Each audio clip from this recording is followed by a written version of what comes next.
Organizations that reported they use real-time dashboards were 10 times more likely to see an increase in their goal achievement. This wasn't something that, oh yeah, it's a little bit helpful when you combine whether they use dashboards or they don't, the success they saw in their plans, the success they didn't saw in their plans, 10 times more likely to see success. So Joe, what's your takeaway from that data point? Think about if you are competitive in anything that you do, be it a board game or playing pickup basketball with your friends on the weekend. If you're keeping score, you're going to play harder. It's just the way it goes. I don't know if you watched the atrocious All-Star game. I'm a huge NBA fan. I watch every night. Go Knicks. It was unwatchable because they didn't try. You know that you try harder when there's a score, and a dashboard and KPIs and all that are in essence create a little bit of competitiveness. It goes back to the point I made earlier. The best salespeople in the world are competitive by nature because there is a number one. There's no second place prize, right? You're either number one or you're not. And so that can apply to every other aspect. And I'm not saying take your nonprofit or take your healthcare institution and make it into a boiler room type Wall Street environment. But generally, we all do better if there's something we're striving for.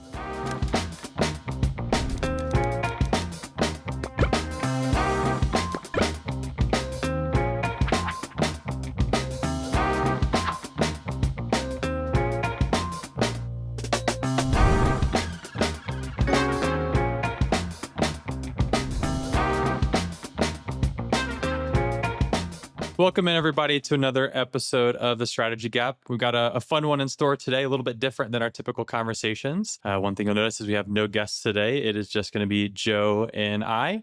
But we're also going to have a fun topic for today. Instead of going through typical questions and all things strategy, we actually are excited to partner with our AchieveIt team on the release of the 2025 State of Strategy Execution Report. This report actually came out yesterday by the time this recording was released, so on March 4th. And it covers a lot of great insights on strategic planning, strategy execution, of which we will be walking through in our conversation today. But since this is the first conversation that Joe and I have had without a guest, we figured we'd do a little bit of intro on ourselves for those new listeners or first-time listeners. So Joe, kick it over to you. Tell the crew about yourself. Oh, yes, the most exciting topic. So Joe Krause, SVP of Strategy Consulting, which means that I work with customers and prospects to help them with their strategy execution journey. Been here for over going on 12 years, hard to say out loud. Close to 12 years. Prior to that, I worked in the pharmaceutical business. I have multiple master's degrees that just focused on project management, strategic planning. So it's a passion. I'm looking forward to going over the results from the survey in just a moment. Thank you, Joe. Joe's very humble about himself, but a big expert in the strategy space. And if you've listened to an episode before, you certainly heard that come out through the insights he shares from his experiences, both in his own strategy role and also working directly with customers. As for myself, of course, Jonathan Morgan, SVP of Operations at AchieveIt, where my role really entails a lot of different things, but it's a lot of internal, operational, and strategy-related things. And I also have some experience as a strategy consultant in some strategy-specific roles, whether it's helping my own company or companies that I work for doing strategy or working directly with customer accounts as well. All right, well, let's get into the report and some summary information. A lot of times, the first thing that people talk about with these types of surveys is, all right, tell me a little bit about who we actually surveyed and what the background is for this report. So in this 2025 State of Strategy Execution Report, we surveyed over 250 leaders really across all different types of organizations, different size, different shapes, different industries, so everything from private companies to public companies to government entities and higher education, really to get a robust sense of the challenges that people face in planning and execution. Of our respondents, these were all either manager level or above. And what that means for this is that they had budget authority or higher than that to make sure that they really have a good understanding of what an organization needs when it comes to planning and execution. A quarter of them were executives, so getting all the way up to the top of the organization. And of the respondents, 55% of them were responsible for creating and executing plans. 38% were focused on the execution side of those plans. And then 7% of them were responsible for executing the initiatives themselves. So I think this is an important thing to call out because we're not just surveying only the people that are leading a project. This is everybody that's really involved in the creation, management, and execution of the plans themselves. So Joe, before I go into some of the 5 themes, I just want to get your perspective on what you're hoping to get out of this report. Quick note for the audience, Joe actually has not reviewed these results. So anything that I'm going to be talking about today is going to be a complete surprise to him to get that real reaction on his side. So Joe, what are you looking to get out of the conversation in the report? I'm interested to see how people are transitioning back into maybe a more normal planning cycle because as you can imagine with COVID, and the residual impact of that. It's been a long road for people to get back to, we got to plan normally again. And that might include having a multi-year time horizon. People in the past were looking at maybe 1 year plans, not planning at all, just doing operations planning. And as we talk about on this podcast all the time, strategic planning is a business necessity. And I would love to hear that people are getting back to that, because everyone benefits from a solid strategic plan that is executed flawlessly. There is really no downside to that happening, but there's a ton of downside if you're not doing it. So I hope that's what the data shows. And to Jonathan's point, I have not seen it. This isn't a parlor trick. This is real reaction straight from us. Perfect. Well, I'd love to go through every single question in the survey. We would be going on for hours for that. We're going to really focus on 5 themes that came out of the results, and we'll go through a couple of key statistics and answers in each of those themes. And of course, if you're interested in reading the entire report, reading all the stats, we'll link to in the description to the actual survey that you can download and review. Again, it was released yesterday, so it'll be available for review, and then we'll be continuing to put out content related to the results as well. All right, let's get into the 5 themes.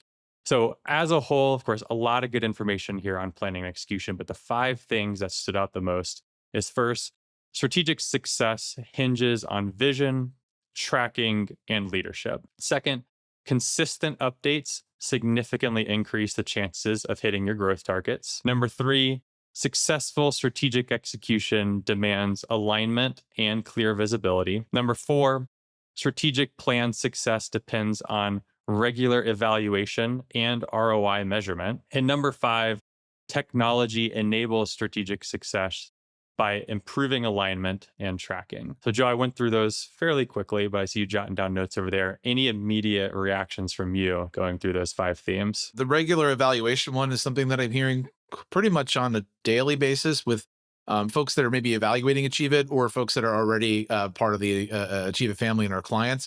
It's how do we actually measure the true success of our plan? Most folks have been, up to this point, been very focused on measuring activity, how many things they did, but the idea of what outcomes were driven still proves fairly elusive. So the idea of how do we have leading and lagging measures is happening all the time. Also, the idea of consistent updates, because if I'm talking to people that haven't maybe really taken strategic planning too seriously in the past in terms of making updates, you're lucky if people are making quarterly updates. Sometimes it's semi-annual and annual. And if you ever talk to me in any capacity about this, it's like monthly is the holy grail. So the idea of people saying that's important brings a tear to my eye, because that definitely is something that is so easy to implement and makes a major outsized impact. Yeah, couldn't agree more on those. Well, let's jump into each one. We'll start off with the first one. Just to recap again, theme number 1, strategy success hinges on vision, tracking, and leadership.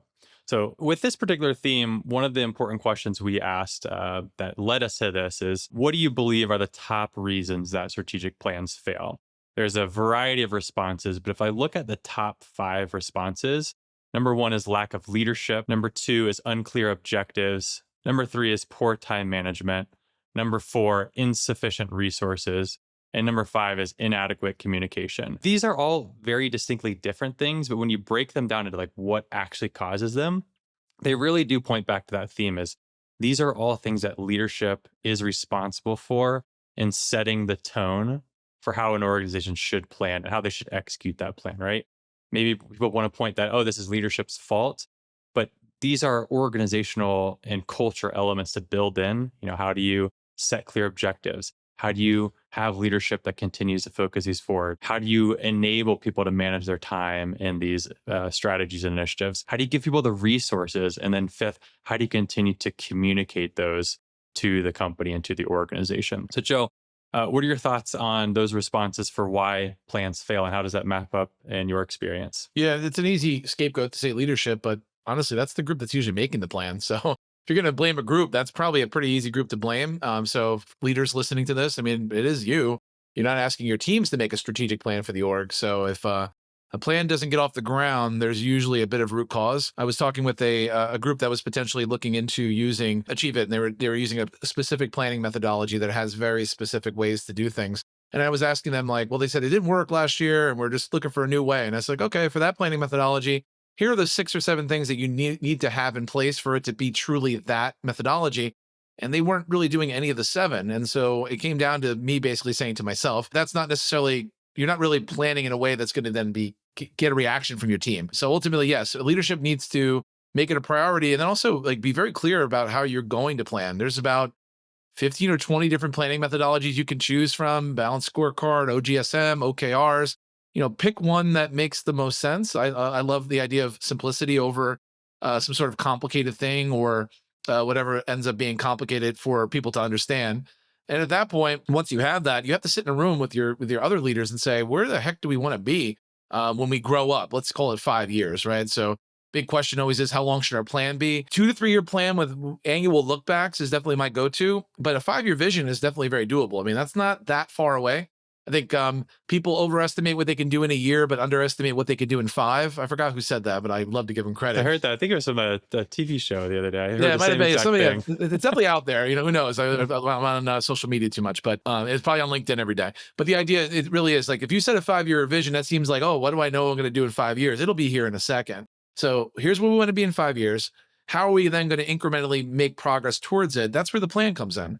And then once you have the idea of where you want to be, picking a planning methodology should be fairly simple. We always have our opinions. So if you have any questions on which ones we love the most, that could be another topic for another day. But pick one, stick with it, and follow the rules of the actual process. If it tells you to have a metric at this level, don't skimp on that. It's not a cafeteria type style thing where you can pick and choose which elements you have. If you do that, it allows you to explain it much better to the people that are actually doing the work. And if you do that, then they're not going to have some of the stuff that Jonathan mentioned, which is not understanding the vision, not understanding how they're aligned. And then last but not least, it's always important to figure out, when you are telling people to do something that maybe is outside of their normal scope of work, how are we going to incent the behavior? Be it them participating in the process, where it's like, maybe you don't have money to divvy out bonuses for people doing really well in the plan, but recognition doesn't really cost much. So how can we potentially have a recognition program to identify people that are really taking the strategic plan and running with it? You have to think about all that. And then last but not least, how are we going to communicate what the heck's going on with the plan? I think that never happens really any way, shape, or form. It's like, you're lucky if you get maybe an update once or twice a year. You have to do this monthly if you really want to make it work. So these are the types of things you have to map out as leaders. And that way it gives nobody any room to be able to say it was leadership's fault, because you really made sure you were peeking around every corner. Yeah, I think the biggest takeaway from me on this is that none of the answers, really, none of like the top 10 said bad ideas or Sure. like bad projects or poor initiatives. I think that's the most promising things for leaders and strategy individuals is it's not the ideas a lot of times that you're missing. In this response, it's the lack of leadership. How are you actually focusing the organization towards those? Funny enough, you mentioned Joe on vision.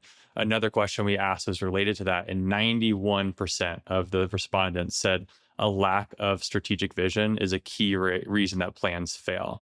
So it's not that you don't have the vision. I think that comes back to this. The first stat I walked through is that's a lack of leadership. It's how do you then use clear objectives? How do you give people the time? How do you give people the resources? How do you talk about it? That reinforces the leadership.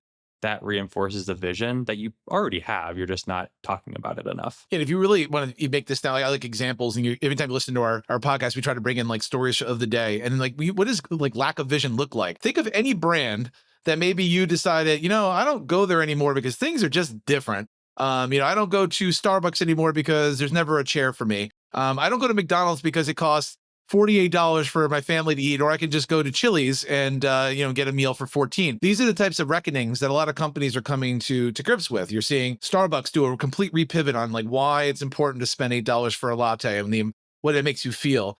McDonald's rolling out value meals to say it's actually cheap to eat here again. Why don't you come on down? These are the types of things, because those companies pivoted away from what made them special and unique and what their vision was, then trickles down to the experience that we have. So sometimes for your organization, depending on where you work, it might be hard to pinpoint what a lack of vision looks like. But think of any brand that has fallen off in your mind, and you will see what a lack of vision will get you. And it usually means you're not spending money there, you're not spending your time there, and those companies are on borrowed time at that point. So ask yourself, are you in that category for your own business, and are you on borrowed time? Because that's a situation that you have to rectify. And the good news is that the first step is admitting you have a problem.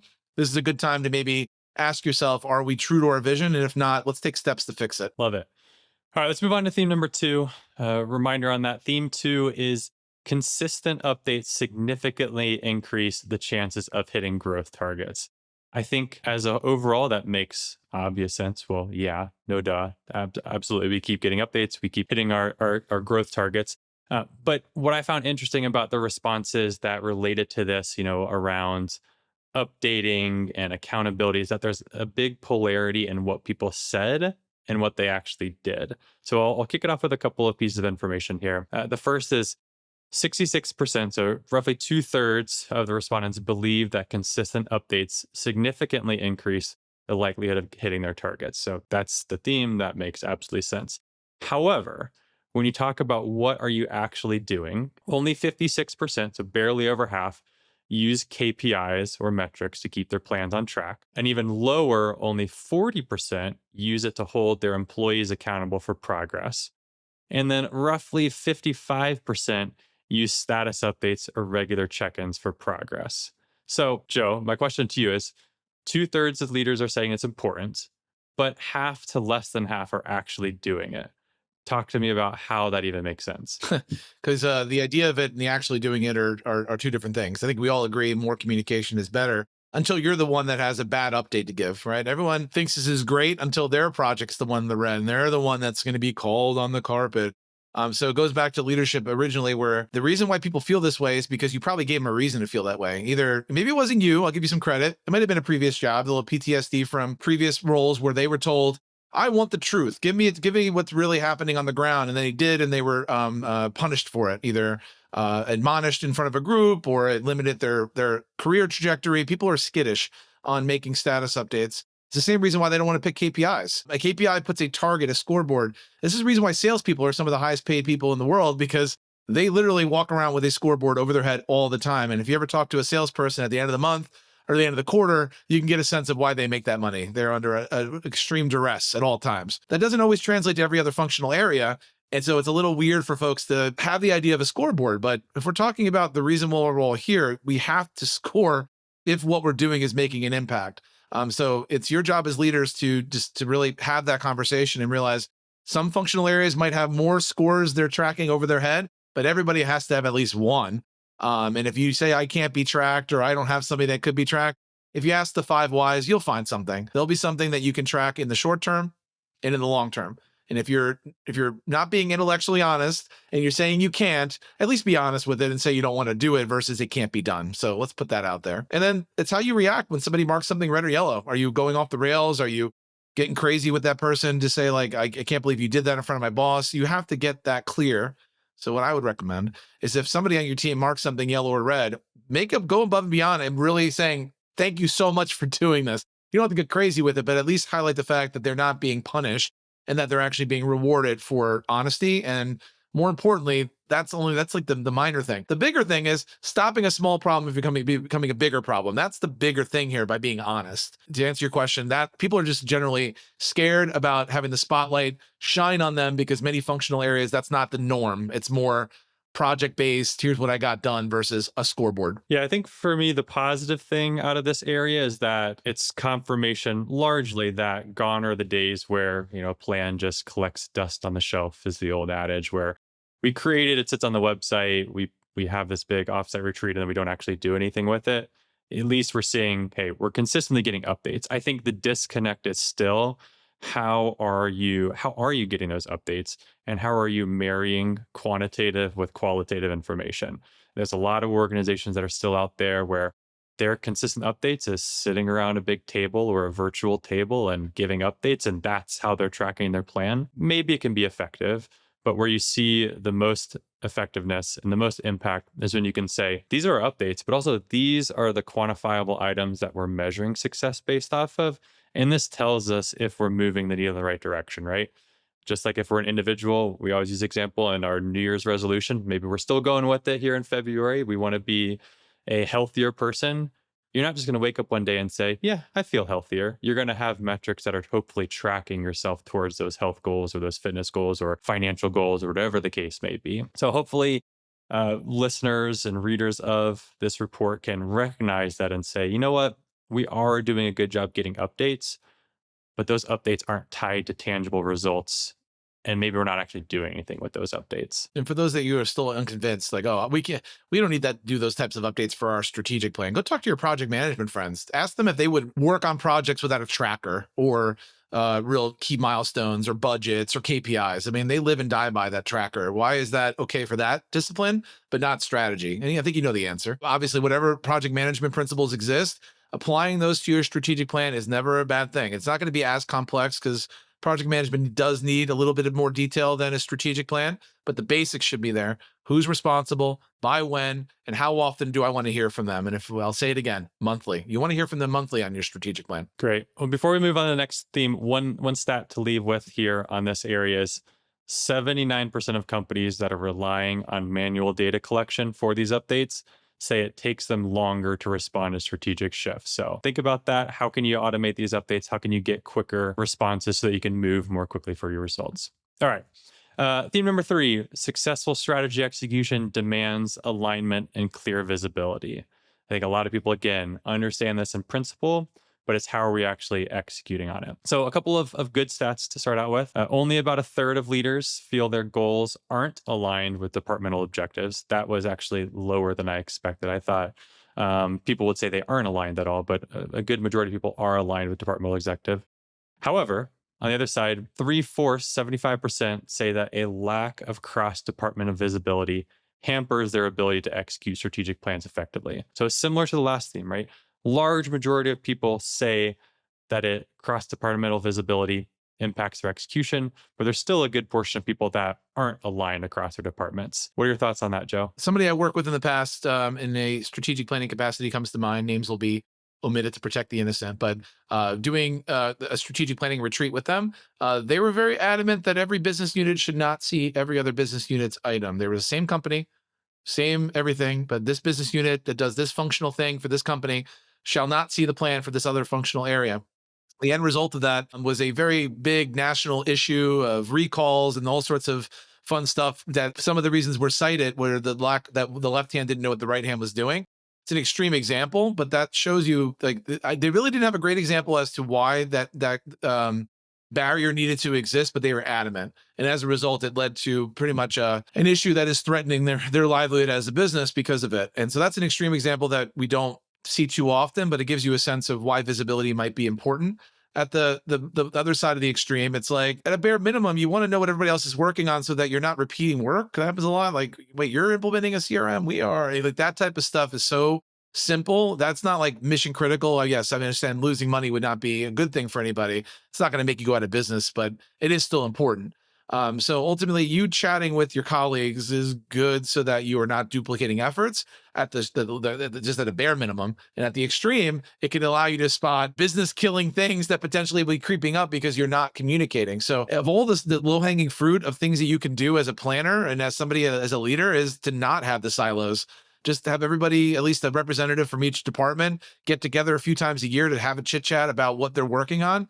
There's really no downside. I can't. If you have, please email us. If you have a downside as to what collaboration has wrought in your organization, I'd love to hear it. But I would assume the list is pretty small. If we can do something simple to fix a big problem, then why not do it? That's my belief. Yeah, and honestly, I think the further results support that last statement there. 77% of organizations actually have a formal strategy to promote collaboration and break down those silos. So, right, people are thinking about it. However, there's always a however with this data. Always. Almost 80% of the failed strategic initiatives can still be attributed in part to a lack of collaboration, right? So we have this, we want to do it. We've got a strategy in place. This is what we're doing. However, it's still impacting results.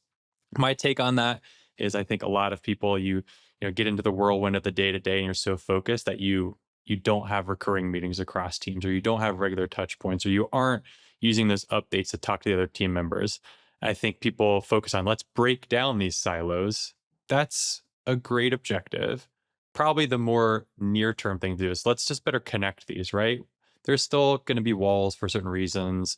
There's going to be things that are harder to just totally break down and have this big, large kumbaya family, but just have ways to stay in touch, right? Have a regular recurring meeting across the teams, have some way to share what you're working on, how your reports are progressing, how your KPIs are progressing, so that you can at least stay in touch and say, you know what, I'm having this issue on this. And someone from another team says, you know what, we did this very similar initiative 2 quarters ago. This is how we overcame that problem with resourcing or whatever the case may be. That's very helpful advice for when the plan's in action. And if we go back to the beginning of the plan, Ask yourself if you have the right people in the room. I mean, what's the harm in if you typically are building the plan with 8 people, VP level or something, and you're like, yeah, we didn't hit the mark last year. Well, maybe open it up to maybe one director per department to come in and have and double the size. I mean, you can't have every single leader in every single meeting. I get that.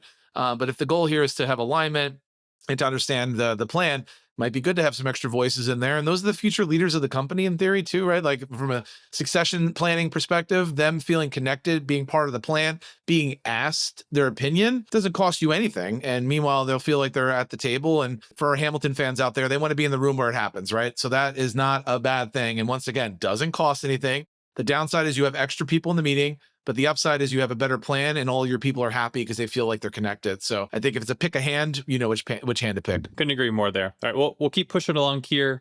Don't want to get too deep into any one of these. Moving on to number 4, strategic plan success depends on regular evaluation and ROI measurement. I think ROI measurement, is certainly a newer trend in planning. If you're on the financial side, obviously you're doing that a lot, but it's good to see this pop up in this particular survey. More negative or scary side of this data point or this theme, about half, through 2 different questions, about half of the respondents are really unsure of how to track progress against their strategic goals. Or answered a different way, they aren't sure that they have the proper tools to measure the success of their plans effectively. So that's the downside. The ones that are doing it well, that are tracking their plans, that have regular evaluations. So 82% of organizations conducting at least an annual strategic plan evaluation reported an increase in goal achievement. So takeaway from these stats is, hey, there's a lot of people out here, 50% have no idea how to track it. Those 50% that do, they're on average being way more successful. So Joe, talk to me about what you've seen in that space for how you're tracking and managing your plans. Yeah, I think ultimately most people don't really have a really good way when you ask them how they're tracking their plan. It's a cobbled together process of SharePoint, Excel, PowerPoint, Word. Most organizations maybe don't have a person that's responsible for it. So it's like a shared responsibility, or they deputize somebody to do it. And so ideally you have somebody who at least that is not an executive leader, be somebody that maybe in a developmental role could be like the Pied Piper for the plan and find a way to track. We're a little biased. Obviously, we have software that helps organizations track the plans automatically. I do find that to be a superior way. It's not the only way, it's just the most functional way. But a lot of times the rules of engagement for the plan, once it's been created, are not clearly defined. Like, what are the expectations? What's a good status update look like? When do I mark something yellow? What happens if I mark something yellow? Where's the data coming from? Can I trust the data? These are all things that people are asking themselves, or they haven't thought to ask it, but it's your job to make it very clear. So we have a thing that we give our clients called a governance guide, and it basically it's a fill in the blank with our clients. We fill out, and it's every last question that might come up, an FAQ, if you will, about the rules of engagement for the plan and who's going to be looking at the report. How will it be used? What happens if I don't make my update? These are all things that you can easily put together in a couple hours time, and then it does answer all the questions. So if somebody does detract, you could tap on the glass and say, hey, what's going on? This is the way we're working. We talked about your commitment on this, and that's what I've seen. So ultimately skimping on the governance of the plan upfront is the reason why a lot of these plans fail. And then it comes down to using kind of manual tools. And if you're getting updates from 150 people using Excel, you're probably going to do that for 1 month before you're pulling your hair out. Yeah, I think for me, I was a little bit surprised by this answer. I guess was hopeful that it would be a little bit higher on people understanding how to track their plans. I think you mentioned a lot of good points, Joe. I think the one other thing that stood out the most to me is that the concept of ROI measurement is something that's, in my experience, very, very difficult for companies to actually get a handle on, right? Because it entails, all right, what's the cost of this overall initiative? What's all the resources into it? And then what are we actually getting out of that? You use a health system as an example.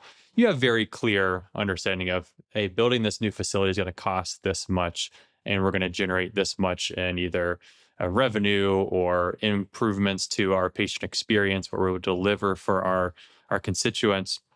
But if you're, in a private or public company, you may not always have that data.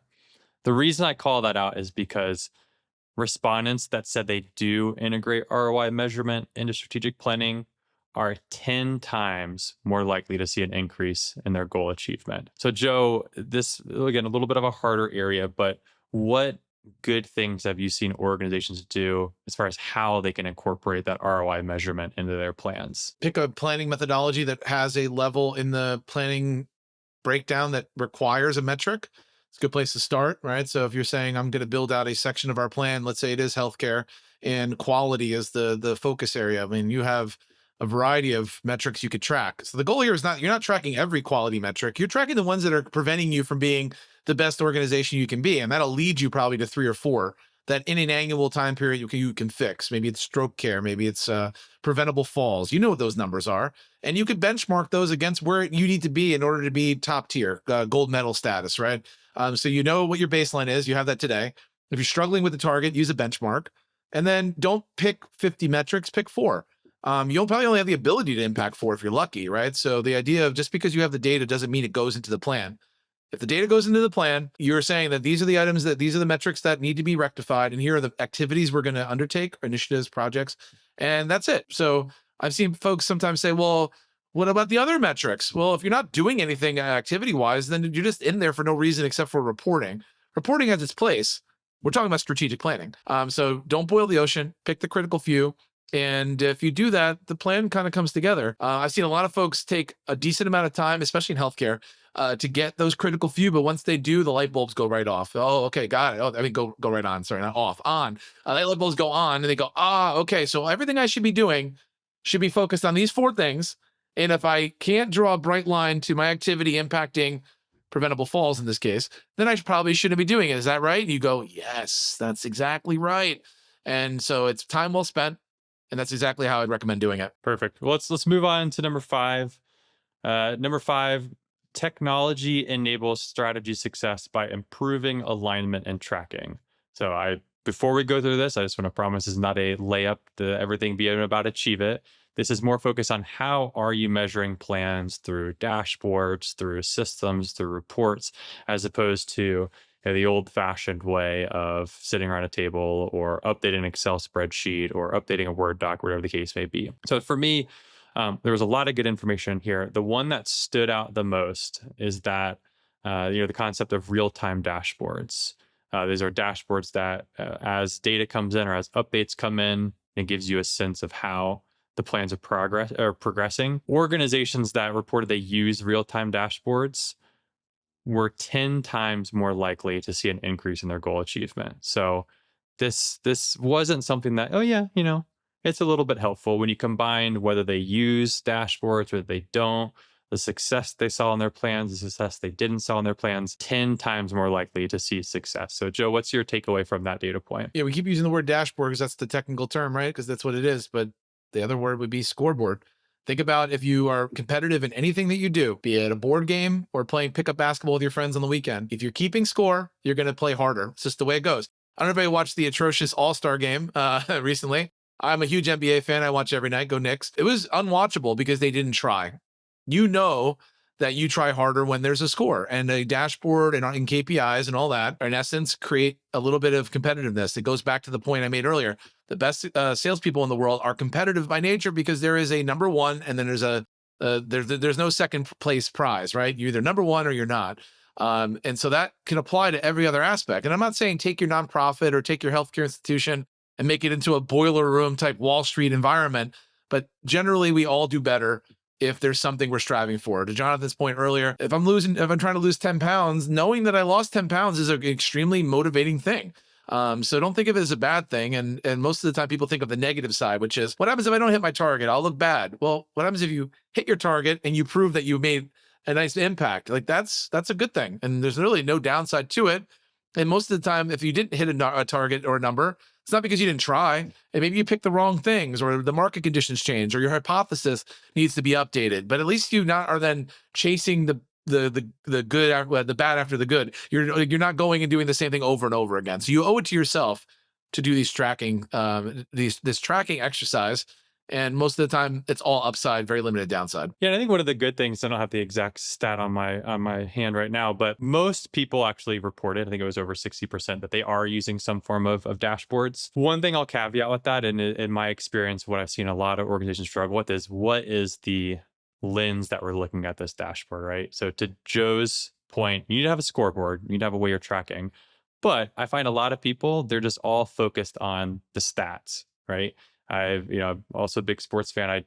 have 3 young kids, so I don't get to watch a lot of things live. But if I need to check on something, I'll pull up the ESPN or another sports app and I'll go in, I'll see the score. And if I'm interested, I'll zoom into the details to see how certain players or individuals are performing. A lot of companies, they miss that top thing, right? They miss what's the score. They miss how's each quarter performing or how's each key indicator performing. And all it is the stats. So if you're somebody that's really involved in the game and in the process, you can deduce from the stats how your company is progressing, what is the score. But most of the time, we talked about earlier with lack of visibility and alignment and silos that are created, you don't have that understanding across different teams. So it's hard to make your own assumption on what the actual score means. So break it down simply. First of all, if you have a dashboard, great. Make sure that you have them layered at different levels to give people understanding how are we winning or are we losing.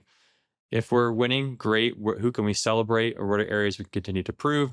If we're losing, why are we losing? What's going off track? How can we continue to focus on this and move forward in the right direction? One last thing for you, Joe, on this topic is roughly 2/3 of the respondents that use technology for strategy are confident that they see better overall alignment with their long-term goals. So technology dashboards often talked about from a visibility standpoint also really enhanced alignment as well. So I don't know if you have any experience in seeing that directly as well. So you're specifically asking if technology is leading to better outcomes? Is that the long and the short of it? Really, it's that they led to better outcomes in alignment and not just visibility. So they felt their teams are more aligned through the use of technology and dashboards. Yeah, I think the reason I asked the caveat there, I think, is that mainly they're kind of one and the same, right? Because if you have the plan is visible by its very nature, then you would think it would be aligned. I know there's probably some exceptions to that. Like in AchieveIt, we have a tree view, and basically, if you have access to it, you can see exactly where you fit in the cross-functional thing. So that makes sense. It tracks logically to me is if the plan is visible, you're going to feel more aligned. The reason why you don't feel aligned is because you don't know where to find the plan. So they're kind of very similar but different methodologies. Like just because a plan is visible doesn't mean that also is a really well thought out plan. So let's assume the plan you made was great. If you make it visible, you're solving two birds. You're feeding two birds with one scone, as they say, versus the killing of the birds. You have the ability to create both things. And if people have visibility and they feel aligned, you will see better outcomes. We mentioned it on previous podcasts, but the Project Management Institute found if somebody feels connected to the work, they are aligned, there's a 73% chance of that work getting done. If they have no clue why they're working on something and are just flying blind, 42% chance of that work getting done. So that aligns very nicely with the stats that Jonathan mentioned. People want to feel connected, and if they do, they're going to work harder. And if they work harder, doesn't always lead to the exact outcome you'd hope, but it does stack the deck in your favor. Perfect. Well, Joe, a lot of great insights here. I wish I could have gone through way more. I had double the stats on my piece of paper, and that's still only a fraction of the information that we have in the overall report. So if you're listening to this and you want to learn more, we'll link to it in the description. It was released yesterday by the time this podcast episode is out. So read it, download it, share it with your friends. If you have any questions, reach out to us. We'd be happy to talk about it more. But again, the 5 key takeaways from the data that was pulled together across these 250 strategy leaders is number 1, strategy success hinges on vision, tracking, and leadership. Number 2, consistent updates significantly increase the chances of hitting targets. Number 3, successful strategy execution demands alignment and visibility. Number 4, strategic plan success depends on regular evaluation and ROI measurement. And lastly, number 5, technology enables strategy success by improving alignment and tracking. So, Joe, I gave you an initial question out of the gate asking what you were hoping to get out of this. What's your overall takeaway, knowing still you only have a fraction of the results so far? What's your takeaway from today's conversation? I think people know what needs to be done, which is good. Sometimes you question, like, do they think that strategic planning is an effort worth doing? And I obviously firmly believe that it is. This data validates that people know that if you have a good plan and you're aligned, good results typically follow. So that's very encouraging. But it also shows me is that people are scared of hard work because it's dressed in suspenders and it looks dirty. It's hard, right? People get nervous when they look at this. They go, oh, in order to do this right, we're going to have to do so much. And as a result, they don't do it. And so I think that this was what the data shows too, is that everybody knows what needs to be done. Now it's just a question if you're going to do it. So I'd rather have that problem than the other way around. But I'm very pleased, and it aligns well with the trends that I'm seeing talking to people on a daily basis. So Never a bad day at the office when that's happening. Yeah, I think it's a very fair takeaway. I also was pleasantly surprised at some of the positive responses throughout. I think, to your point earlier, you never know how things are coming out of a few pandemic years and really strategy space getting turned upside down. But I think people have reaffirmed the importance of it. They know what they should be doing. It's just how do we take these basic, at times basic blocking and tackling items like let's have key metrics. Let's talk about those metrics. Let's get updates on it. Let's have communication that goes out to the rest of the organization. Really going back to the very first stat we talked about around why plans fail. These things aren't, we don't have enough money or we don't know what we should be doing. We don't have clear objectives. We don't have great leadership. We don't have good time management. We're not managing our resources effectively, and we're not communicating it. The most promising out of this is those are 5 very solvable things just by putting focus on it. It's not we need new ideas and new strategy. Let's focus on the basics and let's hopefully get these things improved. Yeah, for the clients that we work with, I mean, on average, they're up and running in 4 to 5 weeks in solving the majority of these issues. We talk to them and say, what are the biggest issues you have? And we're able to rectify the majority of them in a short amount of time. So if you're on the fence here, you're like, looks like a lot of work. Yeah, I'm not going to say that it isn't some work, but it doesn't need to be complicated. And there's a very clear path to fixing these problems because to Jonathan's very astute point, none of these problems are that big. In culmination, they seem big, but if you break them down into the 4 or 5 little things, you can easily fix them with the right guidance. So that could be you and your organization. That could be you talking to us, whatever it ends up being, it can be fixed. So if you're on board and you want to do this, you can. And that's the other takeaway here is that it is a need to have, not a nice to have. So make the time to do it, and not only just do it right. And I'll be bold to say there is a right way to do it. We went through a lot of the ways today, and hopefully you apply some of them to your planning process. And we'd love to hear from you on how you made improvements over the course of the year as you've listened to this podcast. All righty, great. Well, Joe, anything else for our listeners from you? I think I've said enough. All righty. Joe's got his suspenders on over there. According to Einstein, he's got suspenders under his jacket, so he's ready to go. Yeah, I'm ready. I got the belt and suspenders. Let's go. All righty. Well, thank you, everybody. If you have any questions, let us know, and we'll be back in a couple of weeks.